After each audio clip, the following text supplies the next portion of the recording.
on History International. Railroads were on their way to becoming the largest industry in America.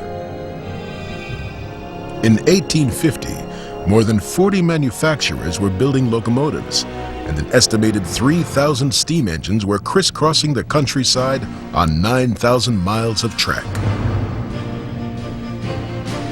10 years later, these numbers had tripled. In 1860, approximately 9,000 locomotives were in use, and 30,000 miles of rail had been laid. But safety appliances were introduced more slowly. The kerosene-burning headlamp became an aid to night travel.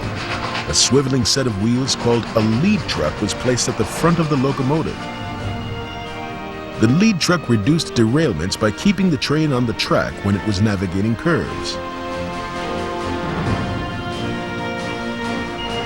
In those days, it was common for trains traveling in opposite directions to occupy the same track. Early railroad regulations dictated that when a conductor believed another train was approaching, he had to order his engineer to stop and wait in an area of track called siding. Only after the approaching train had passed could the order to proceed be given. Sometimes the wait lasted hours, with every minute costing the company money.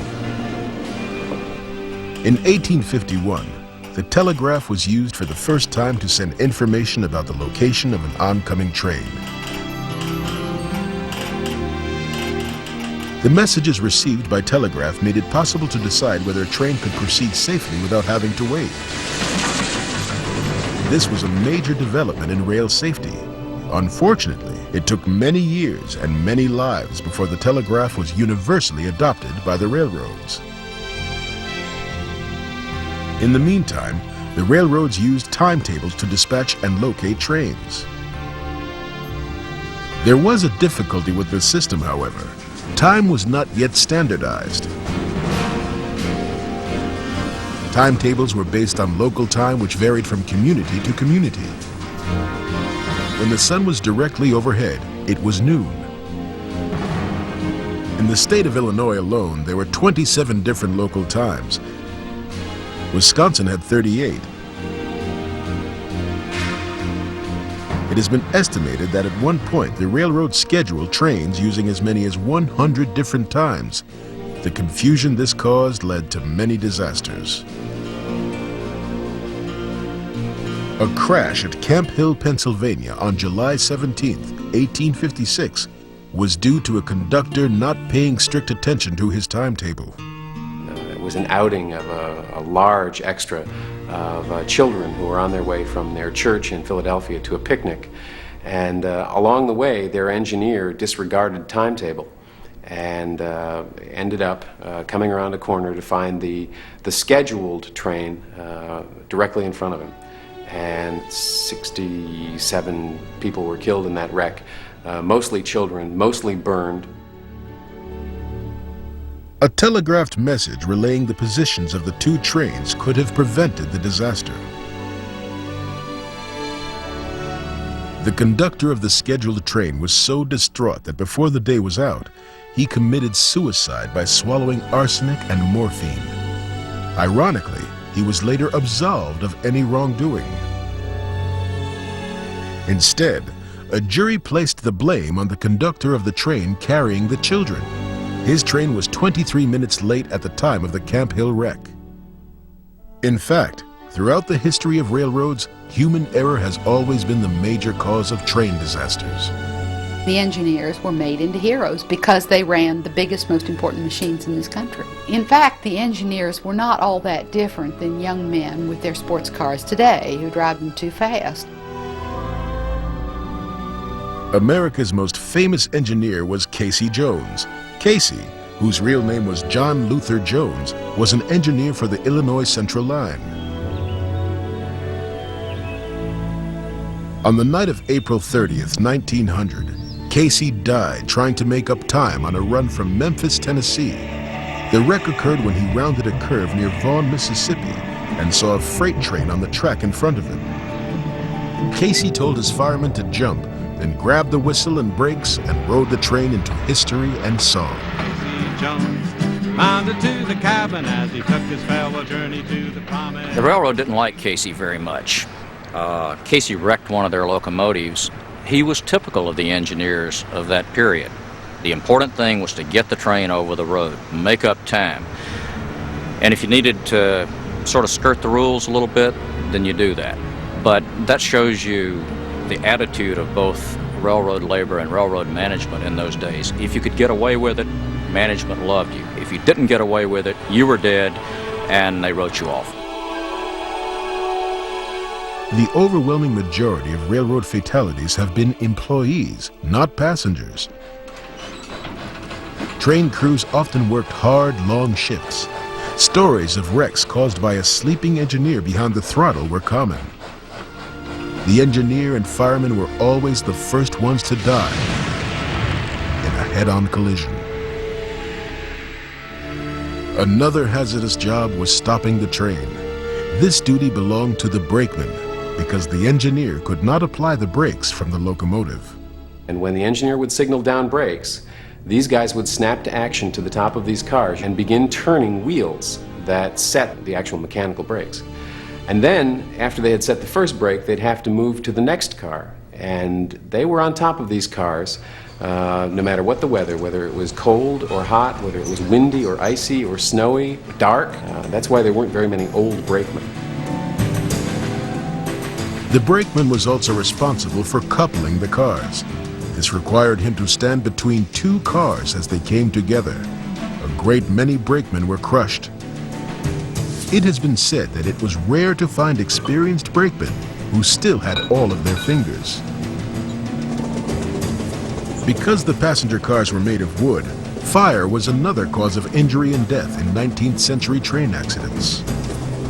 They were heated with coal stoves, so that in any kind of serious wreck, a derailment of any sort, the car would tip and the coal stove would tip over, scattering these red-hot coals all over the place. People were trapped in the wreckage, couldn't get out, and burned up.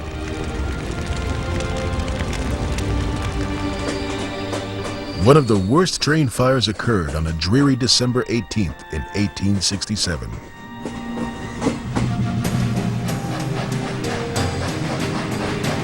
A service known as the New York Express was traveling eastbound along the eastern shore of Lake Erie at Angola, New York. Just as the train was nearing a bridge which spanned a frozen creek, a faulty axle caused the last car to derail.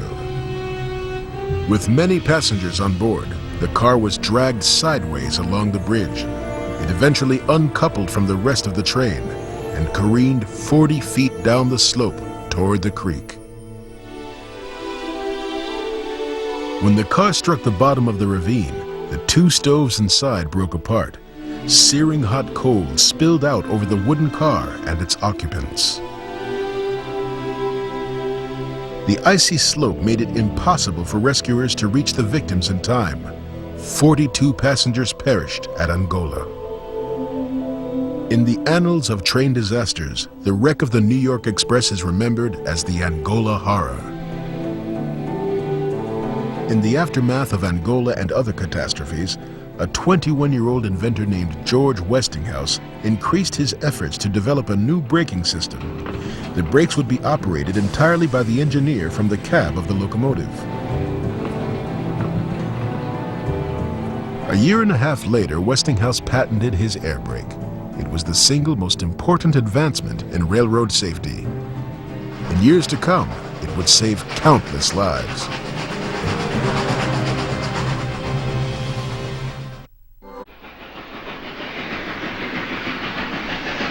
The 1869 advent of the air brake meant fewer train disasters were a real possibility. Railroad workers, however, were hesitant to accept the air brake because brakemen could lose their jobs if the engineer controlled all the train's brakes by himself. Railroad management was reluctant to convert the industry from one standard to another because of the enormous cost involved. It took years of disastrous accidents before air brakes were widely used by the railroads. The telegraph was another safety device available at the time, but not always used by the railroads. a telegraphed message could have prevented many terrible accidents, including one on August 26, 1871. That day, rail traffic had been particularly heavy to and from the Boston area.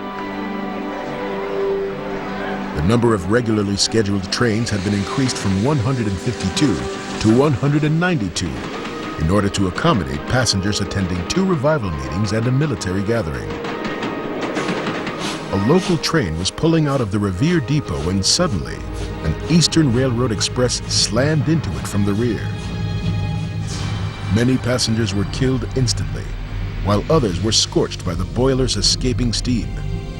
When the fire that ensued was finally extinguished, the death toll had reached 32.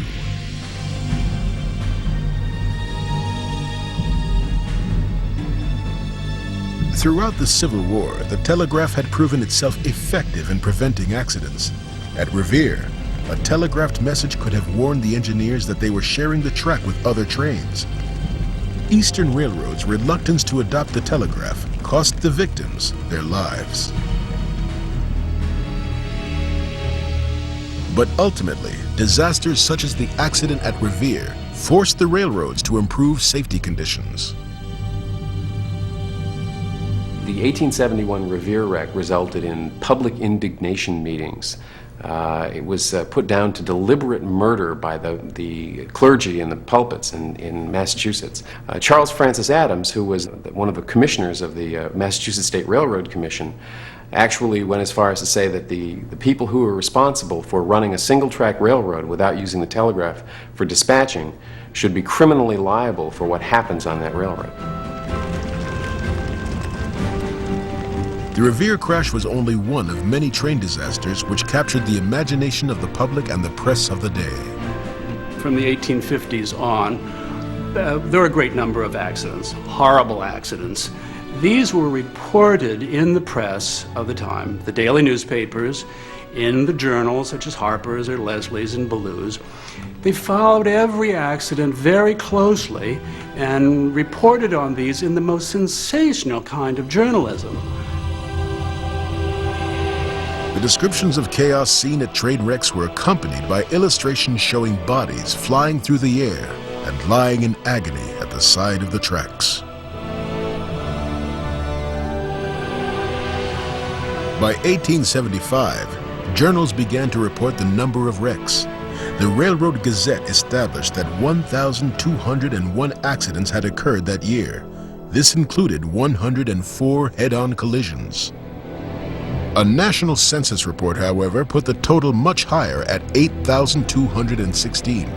This meant, depending on which article someone read, there were at least 3 and as many as 22 train wrecks every day. But the worst was yet to come.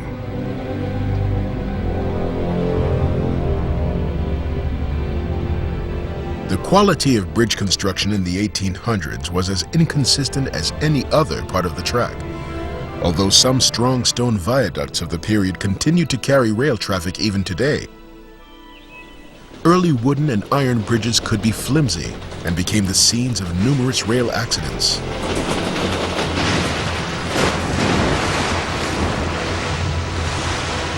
The infamous Angola horror of 1867 had involved a train wreck on a bridge along the Lake Shore Line. 9 years later, another bridge on the Lake Shore Line would once again be a scene of tragedy. But this catastrophe proved to be even more disastrous than Angola.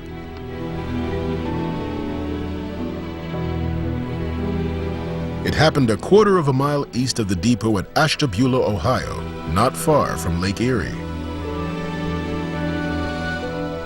On the night of December 29th, 1876, the Pacific Express was fighting its way through a violent gale, which raged from Lake Erie across northeastern Ohio. The train's destination was Chicago. The train's 2 locomotives and 11 cars were crossing the bridge over frozen Ashtabula Creek when suddenly the engineer heard a terrible crack and felt the track sink below him. Instinctively, he forced the throttle wide open, hoping to outrace a terrible fate. He had barely enough time, however, to look back and witness the other engine and all 11 cars plunge 75 feet down into the abyss.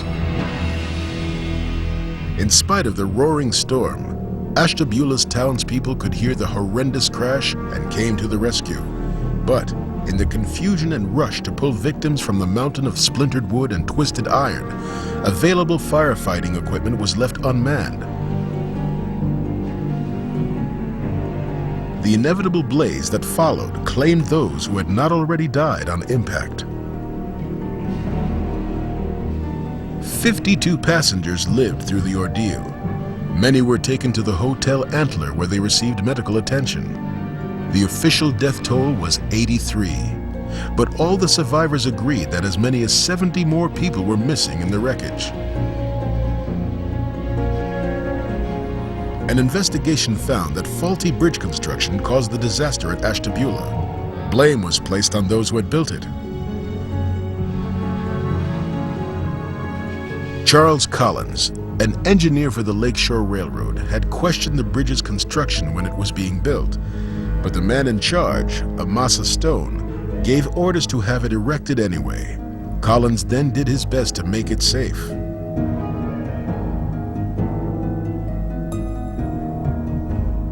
Because of their prominent positions, neither man was prosecuted. But 2 days after giving testimony, Charles Collins was found dead from a self-inflicted gunshot wound. 5 years later, Amasa Stone also took his own life. In the wake of Ashtabula and other disasters, something had to be done to make train travel more efficient and safer. A meeting of railroad superintendents known as the General Time Convention was held in Chicago. There, the decision was made to adopt standard railroad time. A little over a month later, on November 18, 1883, standard time went into effect. It divided the country into 4 zones, each one an hour apart, and it eliminated more than 100 local railroad times.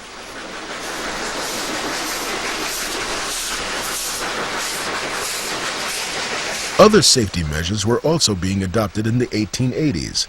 More trains were using air brakes. Dangerous coal stoves were being replaced by steam heating systems. Old and brittle iron track was being converted to stronger steel. And a device called the torpedo signal was placed on tracks and burst when a train ran over it. This signal warned engineers that a disabled train blocked the track ahead. For the first time, improved railroad safety seemed possible, but in reality, things were going to worsen before they got better.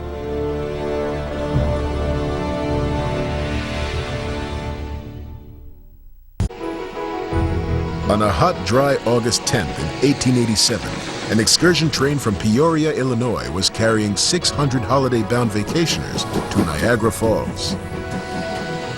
At 1:45, the train was passing a number of culverts 3 miles beyond the town of Chatsworth when an engineer noticed a flickering light ahead. The railroad crews had been out burning weeds earlier in the day and had inadvertently set one of these culverts on fire. The engineer is moving along with his train and he sees a fire in the distance and then begins to realize that in fact it is the bridge he's about to cross. The bridge held long enough for the first locomotive to cross before it collapsed, taking the second locomotive and 9 of the train's 15 wooden cars with it. 82 passengers died in the wreckage. Most of the victims were crushed as each car thrust itself into the one in front of it. Premier among the horrors of traveling in 19th century railroads was something we call telescoping. It results when a car is crushed and pushed ahead violently into the car ahead of it, like the sections of a telescope would if you were to collapse it. In such an accident, it was about 100% fatalities. The devastation caused by telescoping at Chatsworth never would have happened if the railroad crew burning weeds had made sure their fires had been extinguished. Another oversight by a railroad employee was the cause of a runaway train wreck in 1893. During the late 1800s, Walter L. Mayne was the proprietor of one of the largest train circuses in America. Among the troupe of 300 were midgets and acrobats, who performed gymnastic feats astride many of the show's 130 horses. The circus also featured a menagerie which included elephants, lions, a zebra, and other exotic animals. On the night of May 29th, the circus train was winding down the eastern slopes of the Allegheny Mountains toward the town of Tyrone when its brakes began to fail. Realizing his train was out of control, the engineer began to blow the whistle to warn the members of the circus and local inhabitants of a possible crash. An S-shaped curve at a point called McCann's Crossing proved to be too sharp. Car after car flipped off the track and plunged down a 40-foot embankment. When the roar of the crash subsided, 5 people were dead, and the bodies of 60 horses were strewn along the hillside. Other animals broke free and escaped. Hannah Friday went out to the barnyard to milk the cows. She saw a shadow out of the corner of her eye, and it was a Bengal tiger in full charge of her and the cow. She leaped from her milking stool and ran to the safety of the home, and her family could only watch as the Bengal tiger made breakfast of their cow. Before descending down the mountainside, a railroad superintendent had determined the train had sufficient braking power. However, he was never told that the train's cars were twice the length and weight of a normal car. Had he been aware of the potential problem, he would have increased the train's braking power by adding a second locomotive, and the Walter L. Mayne circus train most likely never would have derailed. At the turn of the century, safety benefits gained through new regulations, and better equipment were constantly being canceled out by other forces. Better track meant railroads could run faster trains. The gradual implementation of stronger steel cars meant more freight was hauled. Greater efficiency gained by scheduling trains using standard time meant management ran more trains without providing more track. Therefore, wrecks continued to occur on a daily basis. In 1890, there had been 6,335 railroad fatalities. But in 1917, over 10,000 people were killed working on, struck by, or riding American trains. The following year, 1918, the death toll reached more than 9,000. The worst train disaster in American history took place on July 9th in 1918. Minutes after departing from Nashville, Tennessee, a northbound train was scheduled to pass a southbound service from Memphis along a stretch of double track. That particular morning, the Memphis train did not appear as scheduled. The northbound engineer should have stopped before the double track merged into a single track to wait until the southbound service had passed. Then it would have been safe for him to use the single track northward. For reasons unknown to this day, the engineer did not wait. A half a mile further along the line, he came around a blind curve, and before he had time to apply the brakes, the train smashed into one another at a combined impact speed of 100 miles per hour. Initial estimates put the number of dead at 121, but the official count eventually reached 101. There were also 171 others who were injured. Most victims were World War I gunpowder factory workers. An investigation of the crash concluded that the number of casualties at the Nashville train wreck would have been far fewer if the cars had been made of steel. The steel car was invented in the 19th century, but it didn't come into common usage on railways for a long time, and when it did come into use, it was mainly used for the more luxury cars, the Pullmans, the cars that the well-to-do of the day would ride in.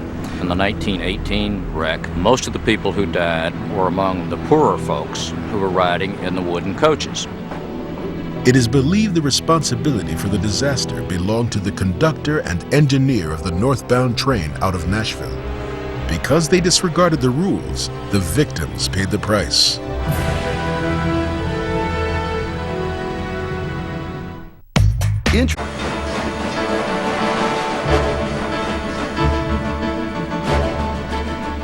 The heart of a steam locomotive is its boiler. If the proper balance of fire and water is maintained, the boiler will provide a steady supply of high-pressure steam to the engine cylinders. The pistons inside the cylinders then force the drive wheels to turn, and the train moves. If, however, the water level is allowed to drop too far, the boiler will overheat. Its metal walls will soften and crack, and it will explode with enormous force. Relatively few train accidents were the result of boiler explosions. But one such accident did occur at a workshop in San Antonio, Texas, on March 18, 1912. A locomotive that had been overhauled was in the process of being tested. Its boiler suddenly burst, and the engine, as well as several surrounding buildings, were completely destroyed. One 16,000-pound chunk of metal came down nearly a quarter of a mile away from the blast site. A nearby house was smashed by a huge piece of the engine. 28 people were killed and 40 more were injured. An official finding stated that excessive pressure due to low water level in the boiler caused the explosion.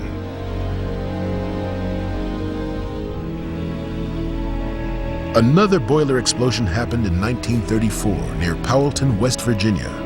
On December 27th, employees of the Elkhorn Piney Coal Mining Company and their families were returning home on the company's train.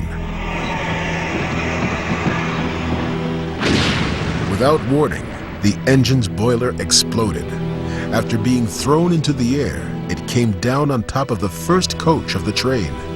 17 passengers were crushed and died under its weight. An additional 43 people were severely injured. By the end of the 1930s, the transition from steam to diesel-powered locomotives had just begun. In 1939, one of the most notorious train wrecks in American history involved a diesel-electric streamliner known as the City of San Francisco. Owned by Union Pacific, it was among the most beautiful trains of its day, and it could make the 2,263-mile journey from Chicago, Illinois to Oakland, California in just under 40 hours. At 9:30 on the night of August 12th, the streamliner had just passed through Carlin, Nevada, heading west. Gliding along at 60 miles per hour, it started to cross a bridge over the Humboldt River when all of a sudden, the passenger cars began to derail and break loose from the engines. One after another, they crashed into the riverbed below. 24 dead passengers lay buried inside the mountain of wreckage. 115 others had sustained injuries.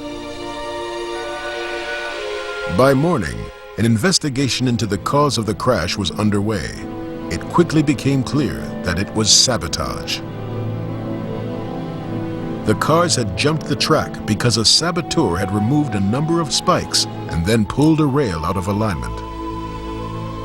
A search of the river uncovered tools which were believed to have been used to move the displaced rail. They were typical tools used by railroad workers working on the track, so there was an immediate suspicion of a disgruntled worker. The investigation of this wreck took on almost a passion among the law enforcement people, the railroad people. They wanted to find who did this. Eventually, 1,144 major leads were investigated without luck. The railroad continued its investigation well into the 1950s, but although they believed the perpetrator of the crime was one of their own employees, the person who caused the wreck of the City of San Francisco was never caught. As the middle of the 20th century approached, safety measures, such as two-way radios for communication, and automatic braking systems for stopping trains when an engineer missed a warning signal were truly reducing the hazards of train travel. Still, disasters were not entirely eliminated. On February 18, 1947, the Red Arrow, one of Pennsylvania Railroad's so-called Blue Ribbon Fleet, crashed on an Allegheny mountainside. 23 people perished. The Red Arrow was more than an hour late on its way from Detroit to New York when it was hurled off the track at Bennington Curve. The Interstate Commerce Commission found that excessive speed had caused the train to derail. Excessive speed was the cause of another, far more deadly derailment in 1951. A shambles of twisted steel near Woodbridge, New Jersey, is the stark picture of one of the worst railroad tragedies in the nation's history. Plunging 26 feet from a temporary trestle, the engine and 8 cars of the cracked Broker Special crashed down an embankment. The train was carrying 1,000 passengers. The Broker Special was particularly crowded the evening of the wreck because a labor strike had closed down the operations of another railroad. Of the more than 1,000 people who were on board the train, 84 were killed and 350 sustained injuries. The temporary trestle where the train derailed had a reduced speed limit of 25 miles per hour. Later testimony indicated that the engineer knew about the trestle and its reduced speed limit. Nevertheless, the investigation determined the train was traveling at over 50 miles per hour when it derailed.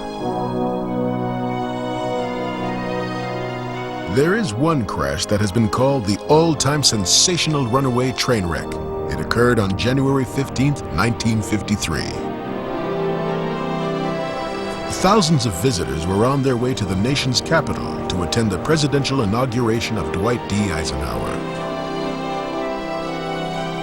Some were arriving at Washington's Union Station on board Pennsylvania Railroad's Federal Express. As the train approached the station, the engineer applied the brakes. When they did not respond, he began to blast his horn to warn the train yard that disaster was imminent. There was just enough time for passengers on board the Federal to move to the rear of the train and for people in the station to run for their lives. Shortly thereafter, the Federal plowed into the building, destroying the station master's office and the main newsstand. After the train came to a halt, the station's floor gave way and the locomotive fell into the basement. 87 people were injured in the wreck of the Federal, but amazingly, not a single person was killed. Now, the Eisenhower inauguration was just a few days away. What do you do when you got a locomotive sitting in the basement of your station and most people are going to arrive by train for the inauguration? Well, you just build a floor over it. And a lot of people arrived for the Eisenhower inauguration and they wouldn't have been able to tell anything happened if it hadn't been for the newspaper stories. A few weeks later, the false floor was removed. The locomotive was lifted out and reassembled. It was then put back on the tracks, and it continued to run for years. By the 1950s, the automobile had become the American way to get around. People were choosing to travel on the interstate highways, forsaking the steel tracks of the railroads. Gradually, passenger trains became fewer in number. The airline industry finished the job of wiping out most of what was left of train passenger service. As the number of people riding the rails diminished, fewer passengers were killed and injured in railroad accidents. The era when train disasters were commonplace had come to an end. Is Bethlehem the site of the